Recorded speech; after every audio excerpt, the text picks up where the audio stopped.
Hello, everyone, and welcome to Soft Stories. I'm Stratton, and this is Pepper, and today we are going to be continuing our reading of 20,000 Leagues Under the Sea by Jules Verne. When last we left off, the Nautilus had found a passage between the Red Sea and the Mediterranean, an underground passage built or discovered before the completion of the Suez Canal. Using this passage allowed them to traverse that land and move between continents with great speed. And it is at that point that we pick up our story today, with Chapter 30, The Greek Islands.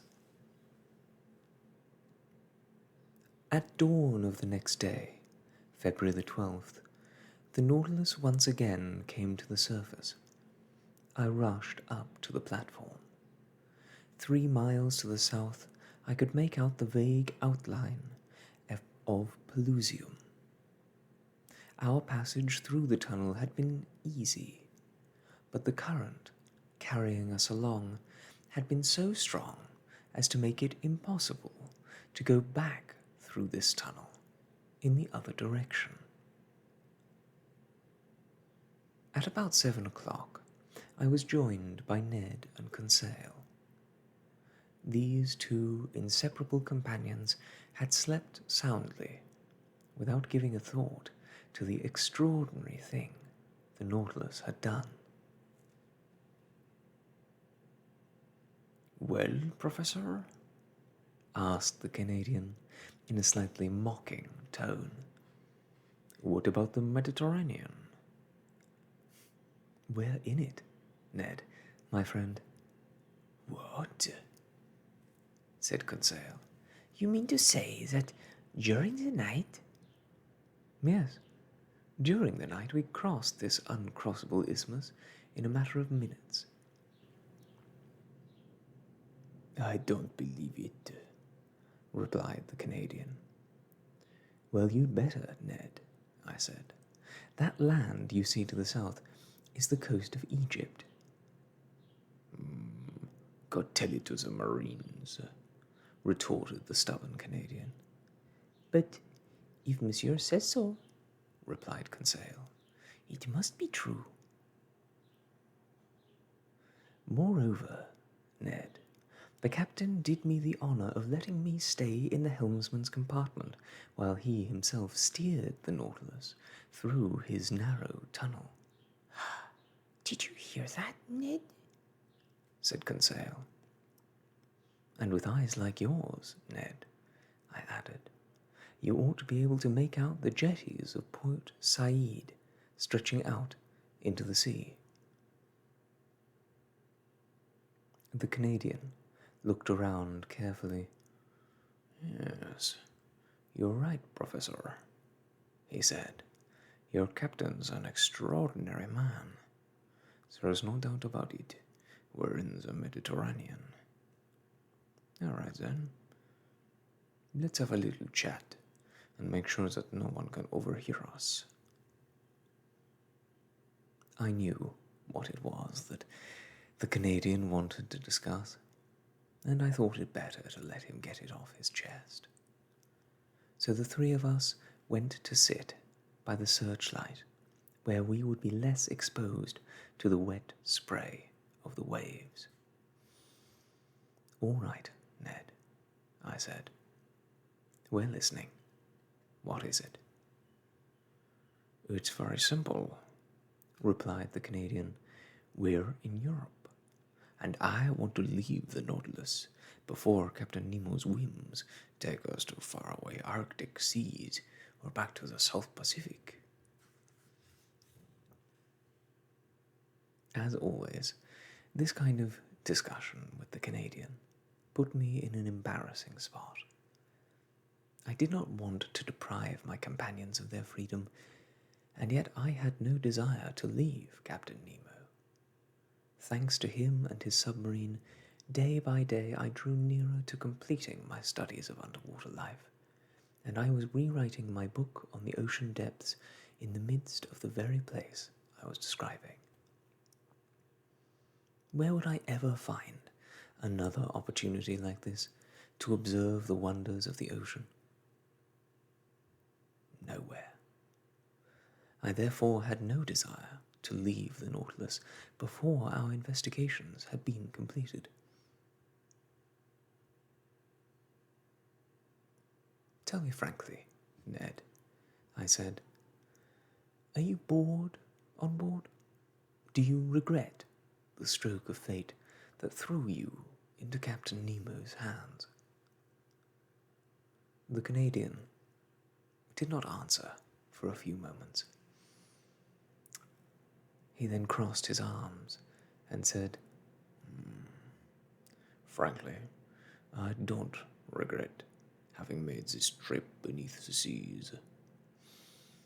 I'll be happy to have done it, but in order to have done it, it has to end. That's the way I feel about it. It'll come to an end, Ned. Where? And when?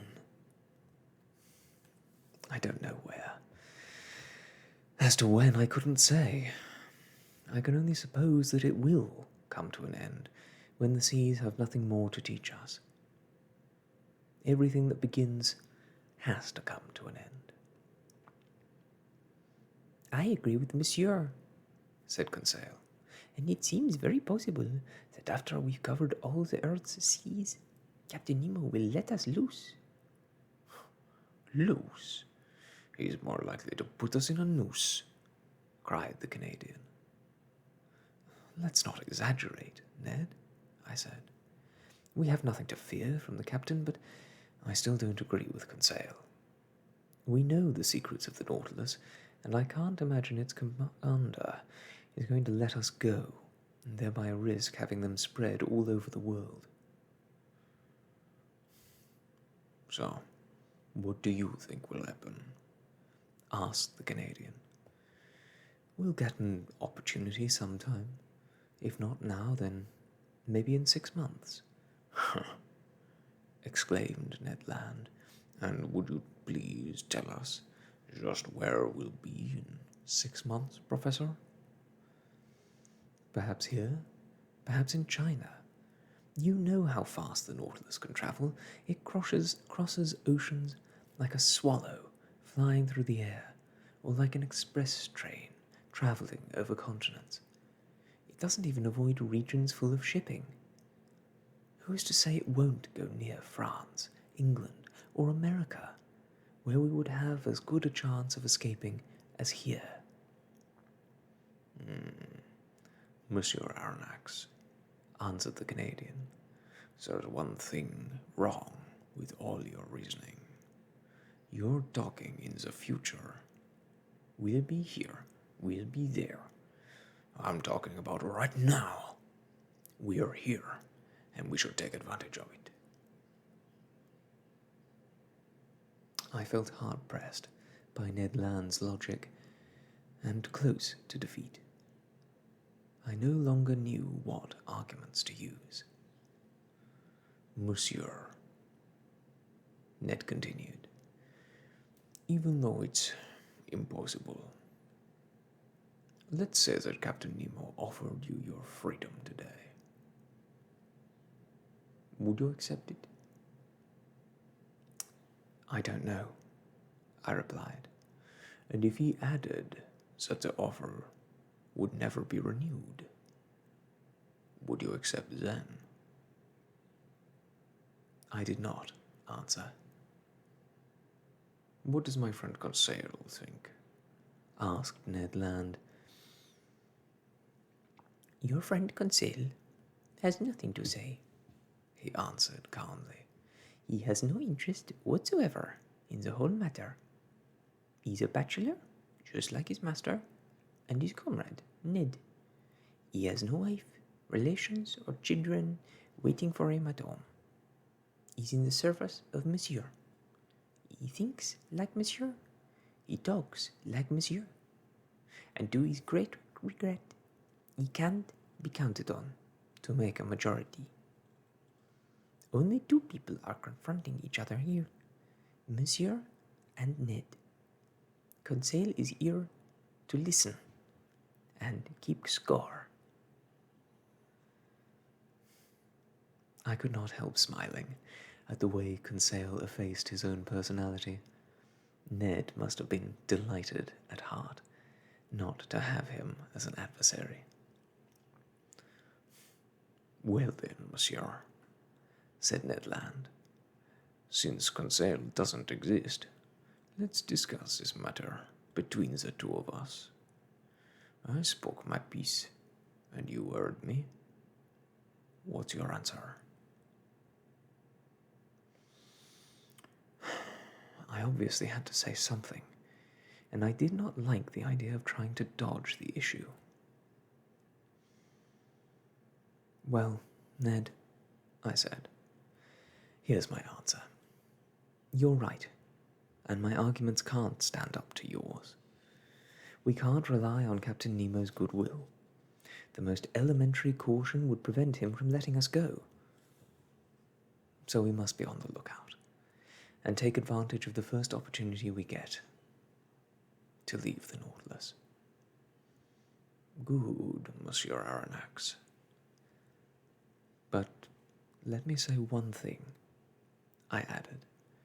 "The opportunity must be a good one. Our first attempt has to succeed. If it doesn't, we won't get another chance. And Captain Nemo won't forgive us." "That's right," replied the Canadian. "But what you say applies to any attempt we make, whether it's in 2 years or 2 days. And that means there's only one thing to keep in mind. If the right opportunity comes along, we have to take it." Agreed. Just tell me, Ned, what you mean by the right opportunity. "It'll come when the Nautilus gets near the coast of Europe on some dark night." Would you try swimming? "Yes, if we were near enough to the shore, and if the submarine were on the surface. But not if we were far from shore, or the submarine underwater." What would you do in that case?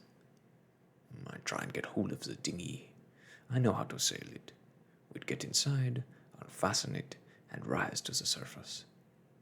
And since it's behind the helmsman's compartment, he wouldn't even see us."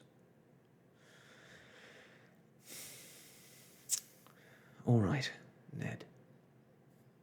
Keep an eye open for such an opportunity. And don't forget that we're lost if we don't succeed. "I won't forget it, monsieur."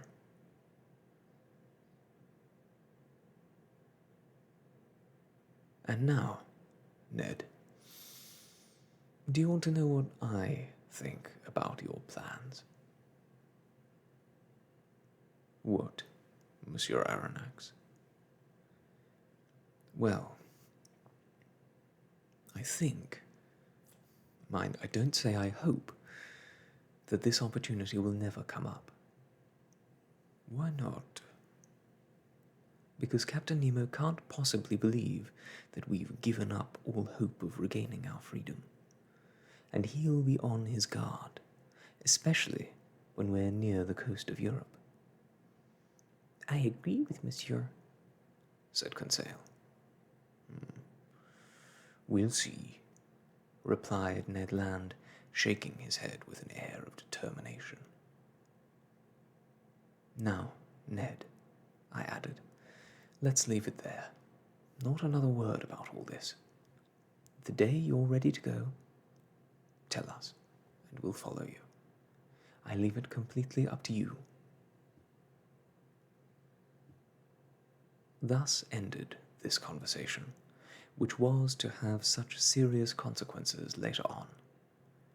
But I must add that, at the moment, events seemed to confirm my predictions, to the Canadian's great disappointment. Was Captain Nemo afraid of what we might do in these waters, or did he merely want to stay out of sight of the many ships sailing in the Mediterranean? I have no idea, but most of the time we cruised underwater and far from any shore. The Nautilus would either come up only far enough for the helmsman's compartment to appear above the surface, or else it would dive to great depths. I only knew, for instance, that we were passing Carpathos Island, one of the Sporades, because of the line of Virgil that Captain Nemo quoted as he put his finger on the map. In the Carpathian Sea lives Proteus, dark prophet of Neptune. It had, in fact, been the dwelling place of Proteus, the shepherd of Neptune's flocks, and it was situated between Rhodes and Crete. I saw only its granite foundations through the glass panels of the lounge. On the next day, February the 14th, I had resolved to spend several hours studying the fish of the Greek islands, but for some reason the panels remained completely closed. On checking the Nautilus's direction, I realized that it was heading for Candia, the ancient Isle of Crete. When I had boarded the Abraham Lincoln, this island had just risen up against its Turkish tyrants. But of what had happened to this insurrection since, I had absolutely no idea. And Captain Nemo, cut off as he was from all communication with dry land, was not the man who could inform me. I therefore did not even mention this when I found myself alone with him that night in the lounge. Moreover, he was silent and seemed preoccupied. Then, contrary to his usual custom, he ordered the panels to be opened and started pacing back and forth between them, carefully observing the surrounding sea. Why? I could not imagine, and contented myself with studying the fish that passed before my eyes. Among others, I noticed a certain species of goby mentioned by Aristotle. It is called a rockling, and is particularly frequent in the salt water near the Nile Delta. Near them were swimming some semi-phosphorescent schnappers, a saporoid fish which the Egyptians classed among their sacred animals, and whose arrival in the Nile announced the arrival of the flood season, and was greeted with religious ceremonies. I also noticed some foot-long Chilinii, bony fish with transparent scales and pale coloration accentuated by red spots. They eat large quantities of marine plants, which give them an excellent taste. As a result, they were much sought after by the gourmets of ancient Rome, and their entrails, cooked with soft roe of moray, peacock brains, and flamingo tongues, made a dish which delighted the Emperor Vitellius. I then noticed another inhabitant of these seas, which brought back yet more memories of what I had learned about classical times. It was the Remora, which often attaches itself to the bellies of sharks. According to ancient writers, it could stop a ship by sticking to its hull, and it was said that one of these Remora had held back Antony's ship in the Battle of Actium, and thereby helped Augustus gain his victory. On how little hangs the destiny of nations. I also observed marvelous Antheus belonging to the order Lutianidae. The Greeks considered them sacred, and claimed they had the power to chase off sea monsters. Their name comes from the word for flower, and it is well justified by their shimmering shades of red, going from light pink to a deep ruby color, as well as the slightly mottled effect on their dorsal fin. I could not take my eyes off these wonders of the sea, but then, suddenly, I was thunderstruck by an unexpected apparition. A man had appeared in the midst of the water, a diver, carrying a small leather bag attached to his belt. It was not a body floating in the water, it was a live man, swimming vigorously, disappearing from time to time to catch his breath at the surface. I turned to Captain Nemo and said excitedly, "A man drowning! We must save him!" The captain came over to the window without saying a word. The man drew nearer, and he was now looking at us with his face pressed against the glass. To my complete amazement, Captain Nemo motioned to him. The diver answered with a wave of his hand and then immediately went back to the surface. He did not reappear. "Don't worry," said the captain. "That's Nicholas from Cape Matapan. They call him the Fish. He's well known throughout the Cyclades. A marvelous diver. Water is his element, and he lives in it more than he does on land, constantly going back and forth from one island to another, and even to Crete." "Do you know him, Captain?" "Why shouldn't I, Monsieur Aronnax?" With this, Captain Nemo went over to a bureau beside the left-hand window of the lounge. Near it, I noticed a steel-banded chest with a brass plaque on the lid bearing the monogram of the Nautilus with the motto, "Mobilis in Mobile." Then, without taking any notice of my presence, the captain opened the bureau, which turned out to be a kind of strong box containing ingots. They were ingots of gold. Where did it come from, this precious metal worth such a vast amount? Where had the captain gotten this gold? And what was he going to do with it? I didn't say a word. I just looked. The captain took out the ingots one by one and placed them neatly in the chest, which was soon filled to the top.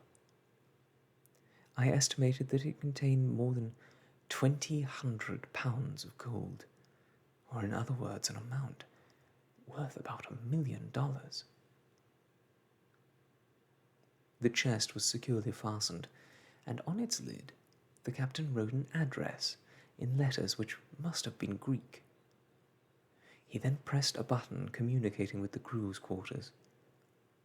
4 men appeared, and, not without some difficulty, pushed the chest out of the room. I could soon hear them lifting it up the companionway by means of pulleys.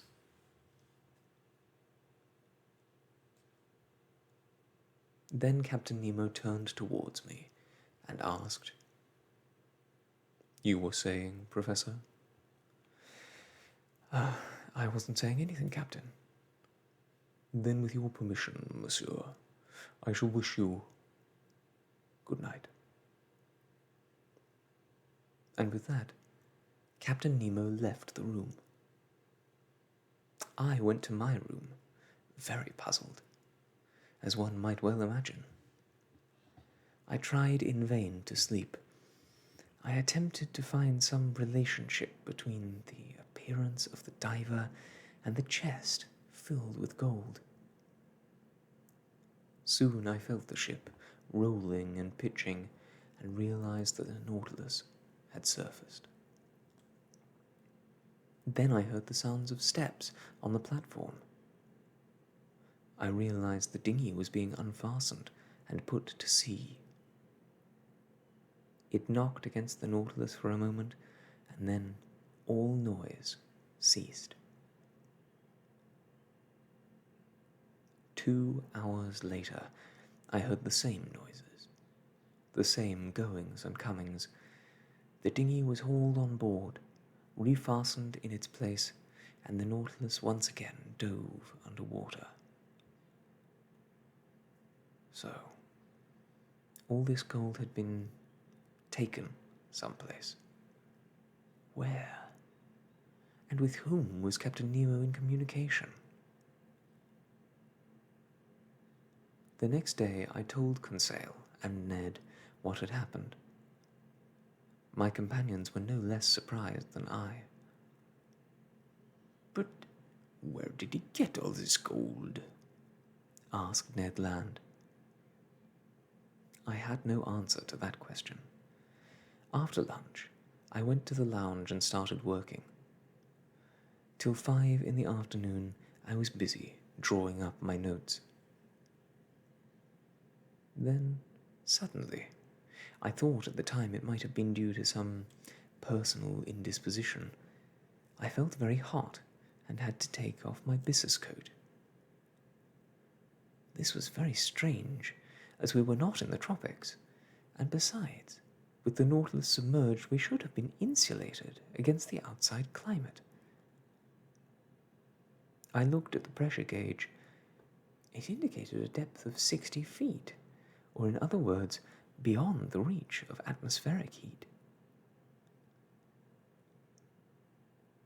I continued working, but soon the temperature had risen to the point of being almost unbearable.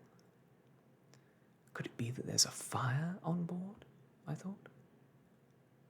I was about to leave the lounge when Captain Nemo entered. He went over to the thermometer and said, 108. I don't doubt it, Captain, I replied. And if it gets any hotter, we won't be able to stand it. Professor, it won't get any hotter unless we want it to. Can you change it at will? No, but I can go farther from the area producing it. You mean to say it's coming from outside? Yes, we're cruising through a current of boiling water. How is that possible? I cried. Look. The panels opened, and I could see that the ocean around us was completely white. Steaming, sulphurous fumes were bubbling up through the sea, which was boiling like water in a pot. I touched one of the panes of glass, but it was so hot that I immediately had to remove my hand. Where are we? I asked. Near Santorin Island, Professor, replied the captain, and to be more precise, in the channel separating the Nea Kaumene from Palea Kaumene. I wanted to show you the strange spectacle of an underwater volcanic eruption. I thought that the new formation of these islands was finished. Nothing is ever finished in volcanic areas, answered Captain Nemo, and the earth is continually being altered by underground fire. Already in the year 19 of our era, according to Cassiodorus and Pliny, a new island called Theia appeared in the same place as these more recently formed little islands. Later, it sank beneath the surface, only to reappear in the year 69, and then sink once more. From that period till now, the area was calm, but on February the 3rd, 1866, a new island, called George Island, emerged in the midst of sulphurous vapors near Nea Kaumene, and then became joined to it on the 6th of that same month. 7 days later, on February the 13th, the island of Afroesia appeared, leaving a 30-foot channel between it and Nea Kaumene. I was in these waters when it happened, and I was able to observe all the various faces. Afroesia was a round island, about 300 feet in diameter and 30 feet in height. It was composed of black, vitreous lava mixed with feldspar.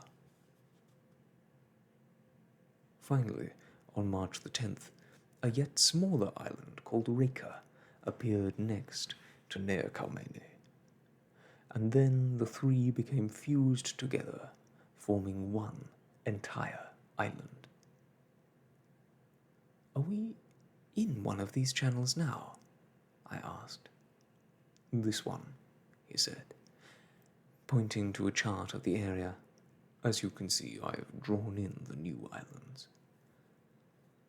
"But will this channel also be filled in one day?"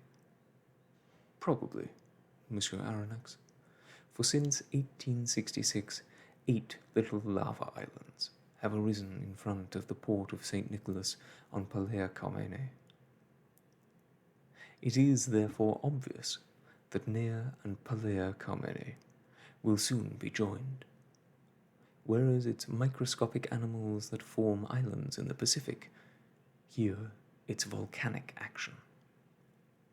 Look, monsieur, you can see it going on right now beneath the surface." I went back to the glass panel. The Nautilus was no longer moving. The heat was becoming unbearable. There was some iron salt in the water, turning it from white to red. In spite of the lounge being hermetically sealed, it was becoming filled with an unbearable smell of sulphur, and outside, scarlet flames shone brighter than the electric light. I was covered with perspiration. I was stifling. I was being cooked alive. Yes, I really felt as if I were being cooked alive. "We can't stay much longer in the midst of this boiling water," I said to the captain. "No, it wouldn't be wise," Captain Nemo answered calmly. An order was given. The Nautilus veered off and drew away from this dangerous furnace. A quarter of an hour later, we were breathing freely on the surface. The thought came to me that if Ned Land had chosen to escape in these waters, we would not have come out of this sea of fire alive.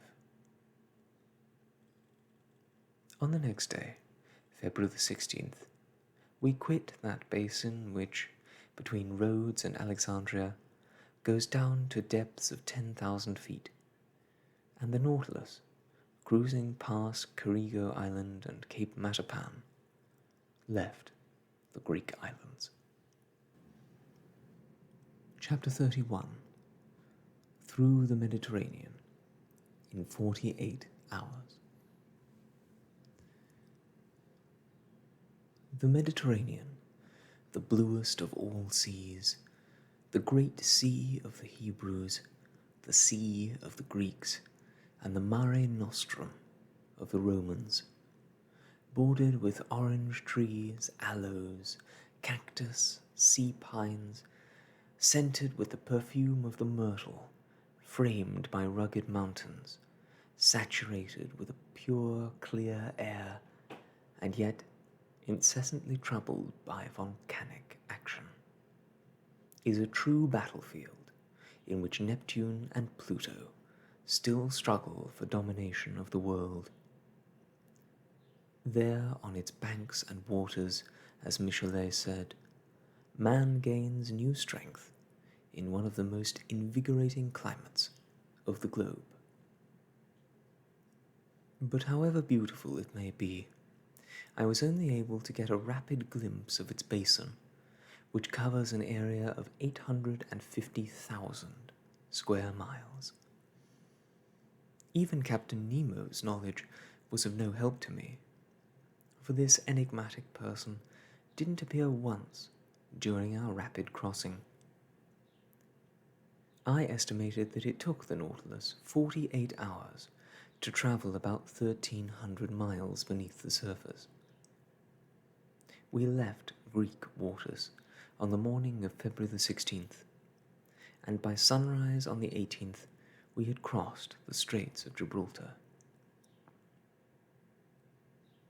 It was obvious to me that Captain Nemo did not like the Mediterranean, surrounded, as it was, by those countries he was fleeing. Its waves and breezes brought him too many memories, or perhaps regrets. He no longer had the same freedom of movement as in larger oceans, and his Nautilus felt hemmed in by the shores of Africa and Europe. We travelled at a speed of 25 knots, and it therefore goes without saying that Ned Land, to his great annoyance, had to give up his plans for escape. He couldn't use the dinghy while we were cruising at over 40 feet per second. Leaving the Nautilus under such conditions would have been like jumping from a train travelling at the same speed. A rash move, if ever there was one. Moreover, the submarine only surfaced at night to renew its air supply. It was guided merely by its compass and log. I, therefore, only saw the Mediterranean as the traveller in an express train sees the landscape rushing past, or in other words, only the objects farther away and not in the foreground, which passes by with the speed of lightning. Nevertheless, Conseil and I were able to observe several types of fish whose powerful fins permitted them to keep up with the Nautilus for short periods of time. We stayed on watch at the windows of the lounge, and our notes permit me to describe the animal life of the Mediterranean. Of the various fish living there, some I saw clearly, others I merely glimpsed, and there were yet others completely hidden from our view by the Nautilus's speed. I therefore hope I will be allowed to classify them according to these three rather odd categories. This will give a better idea of what I saw. In the midst of the waters brilliantly illuminated by our electric light, I saw 3-foot-long lampreys of a kind found in all seas. There were also oxyrhynchae, a kind of ray 5 feet across, with a white belly and a spotted ash-grey back, looking like vast shawls carried off by the ocean currents. Other rays passed by so fast that I could not tell whether they merited the name of eagles given them by the Greeks, or that of rats, toads, or bats, which modern fishermen have bestowed on them. 12-foot-long Melander sharks, a species particularly feared by divers, vied with each other in speed. Thresher sharks, 8 feet long and gifted with a very sensitive sense of smell, passed by, looking like blue shadows. Spheroid dorados, some of which measured over 4 feet in length, passed, dressed in silver and azure, surrounded with stripes all contrasting sharply with the sombre hue of their fins. These fish, once upon a time sacred to Venus, had golden eyebrows above their eyes. They're a valuable species, equally at home in salt or fresh water, living in rivers, lakes, and oceans, and able to withstand any climate or temperature. They are also a rarity in that they have conserved all the beauty of their forebears in geological time. Magnificent sturgeons, 9 or 10 feet long and able to travel at great speeds, hurtled against the windows of the lounge, letting us get a glimpse of their bluish backs covered with little brown spots. These fish, which are like a weaker variety of shark, are found in all the world's oceans. In the spring they like to go up large rivers, struggling against the currents of the Volga, Danube, Po, Rhine, Loire, and Oder, and they live on herring, mackerel, salmon, and rockling. Although they belong to the class of cartilaginous fish, their flesh is delicate. They are eaten fresh, dried, or salted, and once upon a time they were brought triumphantly to Lucullus's table. But as the Nautilus cruised near the surface, those inhabitants of the Mediterranean which I could best observe belonged to the 63rd genus of bony fish. They were tunas, with their blue-black backs, silver bellies, and dorsal stripes giving off a golden gleam. They were said to follow vessels in search of shade from the hot tropical sun. And they did just this with the Nautilus, as they had once done with La Perouse's ships. For hours they would race against us. I never tired of admiring these creatures so beautifully built for speed, with their small heads, streamlined bodies, up to 10 feet long. Extraordinarily powerful pectoral fins and forked tails. Like certain birds, they formed triangle formation, which caused the Greeks and Romans to say that these fish knew about geometry and strategy.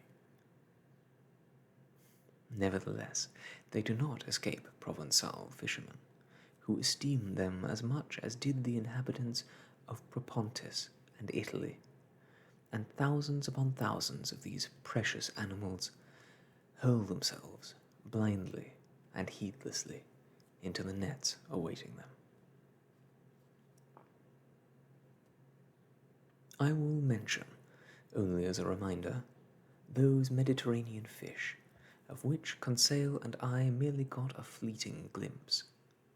There were whitish gymnotes, which swept past like clouds of mist, congers 10 to 13 feet long and brightly coloured with green, blue, and yellow, 3-foot-long hakes whose liver is so tasty, Copulae tenii, floating like thin seaweed, gurnards, which poets call lyrefish and fishermen call pipers, whose snouts are adorned with 2 triangular plates which resemble Homer's instrument, flying gurnards, which can swim as fast as birds can fly, a species of perch with a red head whose dorsal fin is decorated with a kind of filament, shad covered with black, grey, brown, blue, yellow, and green spots, a fish that is easily affected by the silvery sound of little bells. Magnificent turbos, those pheasants of the sea, whose diamond-shaped bodies are marbled with brown and yellow on top, and whose yellow fins are flecked with brown. And finally, schools of marvellous red mullets, the ocean's equivalent of birds of paradise, for which Romans would pay as much as 10,000 sesterces apiece, so they could cruelly watch them change from deep vermilion to pale white as they died on their table. But I was able to see no miralets, triggerfish, tetraodons, seahorses, wans, bellowsfish, blennies, surmullets, wrasse, smelt, flying fish, anchovies, sea breams, boops, orphies, or any representatives of the order Pleuronectidae, common to the Atlantic and Mediterranean, such as dabs, flounders, plaice, or sole. This was because of the dizzying speed with which the Nautilus travelled through these rich waters. As for sea mammals, I thought I saw, near the mouth of the Adriatic, 2 or 3 cachalots belonging to the genus of the sperm whale with one dorsal fin, several dolphins of the genus Globicephali, only found in the Mediterranean, which have the front part of their heads striped with little bright lines, and also a dozen or so seals with white bellies and black fur, known as monk seals, and looking like 10-foot-long Dominicans. Conseil thought he could make out a turtle with a shell 6 feet across and with 3 ridges down its back. I was sorry not to have seen this reptile, for from Conseil's description I thought it must have been a rather rare species called the leatherback. The only reptiles I saw were several cacawans with elongated shells. As for zoophytes, I was able to gaze admiringly for several seconds at a marvelous orange-colored Galeolaria, which stuck to the port window. It consisted of a long, slender filament spreading out into an infinite number of branches and ending in the finest lace ever spun by Arachne's rivals. I was, unfortunately, not able to capture this splendid specimen, and I undoubtedly would have seen no other Mediterranean zoophytes if, during the night of the 16th, the Nautilus had not reduced its speed considerably. It did so because we were passing between Sicily and the coast of Tunis, and in this narrow space between Cape Bon and the Straits of Messina, the ocean floor rises abruptly. At this point, it came up to within 60 feet of the surface, whereas on each side it goes down to depths of 250 feet. The Nautilus, therefore, had to maneuver carefully in order to avoid this underwater barrier. I showed Conseil the position of this long reef on a chart of the Mediterranean.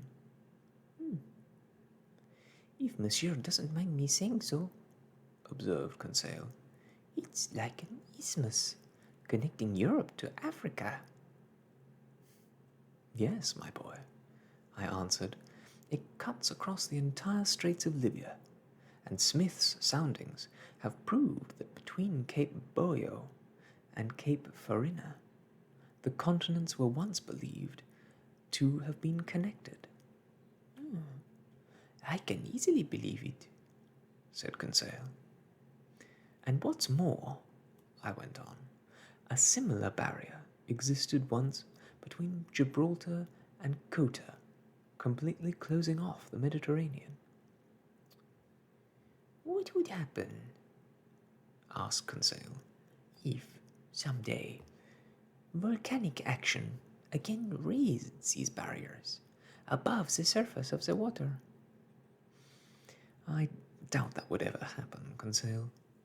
But, with Monsieur's permission, if it ever did happen, it would be quite a shock to Monsieur de Lesseps, who's going to so much trouble to build the Suez Canal. Yes, but as I said before, it won't happen. The violence of the forces beneath the Earth's surface is constantly diminishing. Volcanoes, which were so numerous when the world was young, are slowly dying down.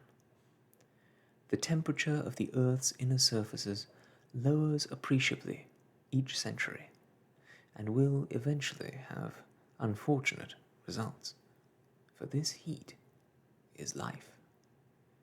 But there's the sun. The sun isn't enough, Conseil. Can the sun give heat to a corpse? No, not that I know of. Well, my friend, one day the earth will be a cold corpse. It will become uninhabitable, and it will be as deserted as the moon, which lost its vital heat long ago. How many centuries will that take? Asked Conseil. Several 100,000 years, my boy. Well then, said Conseil. we'll at least have enough time to finish our trip. Unless Ned Land botches things up. Conseil felt reassured, and went back to studying the shallow bottom above which the Nautilus was slowly cruising. There, on a rocky, volcanic bottom, lay a whole world of living flowers, sponges, sea slugs, transparent stipidae, with reddish cirri, emitting a light phosphorescence, Baroas, commonly known as sea cucumbers, bathed in a gleaming rainbow of light. Feather stars a yard across, turning the water red. Tree-like Euryales of great beauty. Pavanaceae with long stems. A great number of edible sea urchins of various species, and green sea anemones with greyish trunks and brown discs, almost lost beneath their mass of olive-coloured tentacles. Conseil spent his time more especially observing mollusks and articulata, and even though a list of what he saw might make somewhat dry reading, I feel it would be wrong to leave out his personal observations. In the subkingdom of mollusks, he cites numerous scallops, spondylii, triangular wedge shells, trident-shaped halaceae with yellow fins and transparent shells, orange-colored pluribranchia looking like eggs flecked with green spots. Aplysia, also known as sea hares, dolabelli, chubby acariae, umbrella shells found only in the Mediterranean, ear shells which produce a much sought-after mother of pearl, red scallops, beaked cockles which the people from the south of France prefer to oysters, another kind of cockle very popular in Marseilles.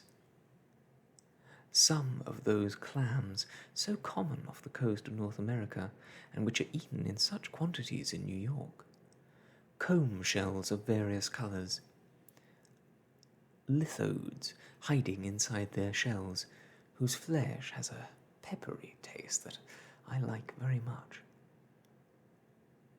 Furrowed venericardiae, whose bulging shells are covered with ridges. Cynthiae, covered with scarlet bumps. Carniaria, bent up at each end and looking like small gondolas. Atlantis, with spiral shells. Grey thetis, with white spots and covered with their fragile mantilla. Aeolides, looking like little slugs. Cavalineae, crawling along on their backs. Auriculae, and among others, the auricular myostis, with oval shell, fawn-coloured scalariae, periwinkles, iantheae, cinereae, petriculae, lamellariae, cabochons, pandoras, etc. As for articulata, in Conseil's notes they are rightly divided into 6 classes, 3 of which belong to the marine world. These are crustaceans, cirrhopoda, and annelids. Crustaceans are divided into 9 orders, and the first of these comprises the decapods, that is to say, animals whose head and thorax is usually united, whose mouth consists of several pairs of jaws, and who possess 4, 5, or 6 pairs of legs on their thorax. Conseil followed the method of our master Milne Edwards, and divided them into 3 sections. Brachyura, Macura, and Anamora. Even though these names are somewhat uncouth, they are correct and precise. Among the Brachyura, Conseil cites Amathii, whose head is armed with 2 horns going off on to each side. Inachaidae, which, and I have no idea why, the Greeks use as a symbol of wisdom. Several kinds of spider crabs, one species of which had probably wandered into this shallow water, for it usually lives at great depths. Xanthi, Pilumanae, Rhomboides, Granular calapi, very easy to digest, as Conseil notes. Toothless Charistes, Ebalii Cyomobilidae, Woolly Doripi, etc. Among the Macrua, which are divided into 5 families, Ceriaceae, Borrowers, Astaceae, Palaemonidae, and Ocysopods. He cites rock lobsters, the female of which is so good to eat, Silari or squills, and all sorts of edible species. But he says nothing of the subdivision of Astaceae, which includes the lobsters proper. Finally, among the Anamora, he saw Drosinae sheltered inside the abandoned shells they had picked up, Homalae with their spiny head, hermit crabs, porcelain crabs, etc. There Conseil stopped. He did not have enough time to complete the class of crustaceans by an examination of stomapods, amphipods, homopods, isopods, trilobites, branchiopods, ostracods, and entomostraci. And in order to complete his study of marine articulata, he should have mentioned the class of Cirrhopoda, which comprises Cyclopses, Arguli, and the class of Annelids, which he would not have forgotten to divide into cubicoles and dorsibranches. But once the Nautilus had passed the shallow water of the Straits of Libya, it again started cruising at its usual speed in the deeper water. From then on, observing mollusks, articulata, or zoophytes was out of the question. We saw only large fish, which passed by like shadows. During the night of February 16th to the 17th, we entered the second basin of the Mediterranean, which in places goes down to depths of 10,000 feet. By using its inclined planes and the force of its propeller, the Nautilus dove down to the deepest parts of the sea. There, although there were no natural wonders to admire, the ocean offered many moving and horrifying scenes. We were crossing that part of the Mediterranean in which so many ships had gone down. How many ships had disappeared forever between the coast of Algeria and the shores of Provence? The Mediterranean is only a lake compared to the vast expanses of the Pacific, but it is a capricious lake with changing moods. Today it is gentle and caressing for the frail tartan which seems to float between the ultramarine blue of its water and sky. Tomorrow it is raging and tormented, lashed by winds, smashing the strongest ships with its narrow waves which strike without warning. So, in this trip through the depths, I saw innumerable wrecks lying on the ocean floor, some already encrusted with coral, and others only covered with a layer of rust. I also saw anchors, cannons, shot, iron fittings, parts of engines, broken cylinders, staved-in boilers, and hulls, occasionally floating upright, and other times upside down. Of these wrecked ships, some had perished in collisions, and others had struck granite reefs. I saw ships which had foundered with their masts still in place and their rigging stiffened by the water. They looked as if they were anchored in some open roadstead and waiting for the moment to depart. When the Nautilus passed among them and bathed them in its electric light, I felt as if these ships were going to dip their flags and salute. But no, there was nothing but silence and death in this field of sorrow. I noticed that the number of wrecks increased as we approached the Straits of Gibraltar.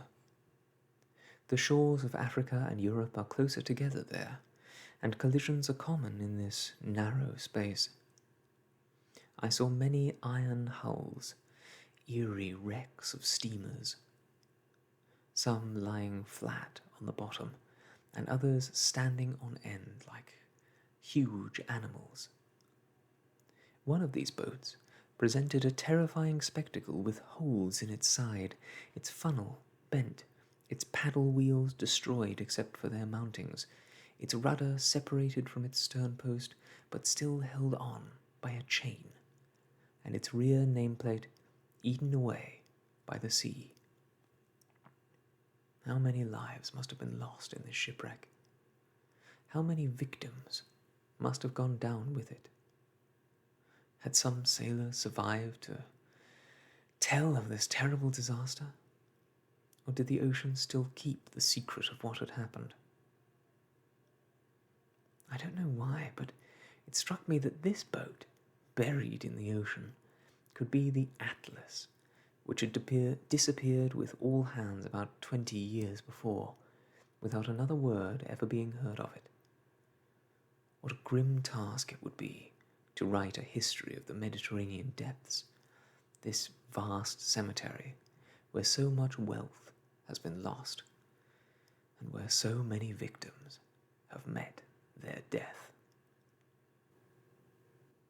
Nevertheless, the Nautilus cruised at full speed past all these wrecks, in total indifference. On February the 18th, toward 3 in the morning, it reached the entrance to the Straits of Gibraltar. There are two currents in these straits, one on the surface, which men have known about for a long time, and which brings water from the Atlantic into the Mediterranean. Then a lower counter-current, whose existence has been proved in recent times by means of simple logic. For the amount of water in the Mediterranean, if it were constantly increased by that entering from the Atlantic and from rivers, would increase year by year, since mere evaporation would not be enough to re-establish the balance. Now, since the water level in fact stays the same, people were forced to admit to the existence of a lower current, which empties water from the Mediterranean into the Atlantic. And this fact is indisputable. It was this counter-current of which the Nautilus took advantage. It moved rapidly through the narrow straits. For an instant I could make out the marvelous ruins of a temple of Hercules, which, according to Pliny and Avianus, had been buried along with the low island on which it stood. Then, several minutes later, we were floating on the surface of the Atlantic. And that, my friends, is where I will leave you for today, floating calmly on the surface of the Atlantic, after what appears to have been a very whirlwind tour of the Mediterranean. Seems a shame for such a beautiful part of the world to be passed by so quickly. I'm sure we'll see it again, though. If not in this book, then in a future one we cover on the channel. There must be plenty of excellent novels about the sunny shores of the Atlantic, in contrast to the Mediterranean, the olive groves of Italy, I'm getting romantic thoughts just thinking about it, and I hope that the words in this book have been just as evocative for you. I personally find that sometimes when Jules Verne is displaying his knowledge of the underwater world by listing off the various fish and other creatures that can be found there, it feels like it runs on for a while, and I know I can get a bit tongue-tied. Thank you for bearing with me through that. But I think that this book, in many respects, is so worth it for the other ideas that it presents and the story that it tells, the imagery that it evokes in the mind, and the fabulous adventure that it presents. So thank you very much for joining me today on Soft Stories. I was so happy to explore the Mediterranean with you. I must leave you now, but until next we meet, I wish you all the best, and goodbye.